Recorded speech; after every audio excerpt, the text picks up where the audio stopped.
ব্ৰিটিছে যেতিয়া ভাৰতত ব্যৱসায় কৰিবলৈ আহিলে ব্ৰিটিছ ইষ্ট ইণ্ডিয়া কোম্পানীয়ে তেতিয়া ভাৰতৰ সকলো অঞ্চল ব্ৰিটিছ ইষ্ট ইণ্ডিয়া কোম্পানীৰ কাৰণে সমানে গুৰুত্বপূৰ্ণ নাছিল স্বাভাৱিকতে গোটেইখিনি অঞ্চলৰ তেওঁলোকৰ গুৰুত্ব সমান নাছিল কিছু অঞ্চলত তেওঁলোকৰ কাৰখানা আছে কিছু অঞ্চলত তেওঁলোকৰ কাৰখানাৰ লগতে তেওঁলোকৰ বসতি আছে সেই অঞ্চলসমূহ তেওঁলোকৰ কাৰণে অধিক গুৰুত্বপূৰ্ণ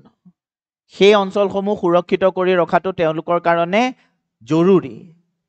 তেনেকে ভাৰতৰ গোটেই অঞ্চলসমূহে তেওঁলোকৰ কাৰণে কিমান গুৰুত্বপূৰ্ণ নহব পাৰে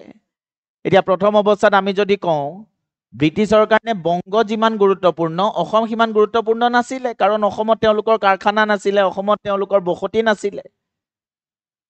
ঠিক তেনেদৰে তেওঁলোকৰ কাৰণে বম্বে যিমান গুৰুত্বপূৰ্ণ সিমান গুৰুত্বপূৰ্ণ হয়তো বম্বেৰ দাঁতিকাষৰীয়া এটা অঞ্চল নহব পাৰে গতিকে কিছুমান অঞ্চল তেওঁলোকৰ কাৰণে অধিক গুৰুত্বপূৰ্ণ আছিল আৰু কিছুমান অঞ্চল তেওঁলোকৰ কাৰণে সিমান গুৰুত্বপূৰ্ণ নাছিলে যিসমূহ অঞ্চল তেওঁলোকৰ কাৰণে গুৰুত্বপূৰ্ণ আছিলে সেই অঞ্চলসমূহক সুৰক্ষিত কৰি ৰখাটো তেওঁলোকৰ কাৰণে জৰুৰী আছিল আৰু তাৰ বাবেই ৱাৰেন হেষ্টিংছে এটা নীতি অৱলম্বন কৰিছিল যিটো কোৱা হয় ঘূৰণীয়া বেৰাৰ নীতি বা ৰিং ফেন্স পলিচি বা ঘূৰণীয়া বেষ্টনীৰ নীতি বুলিও ক'ব পৰা যায়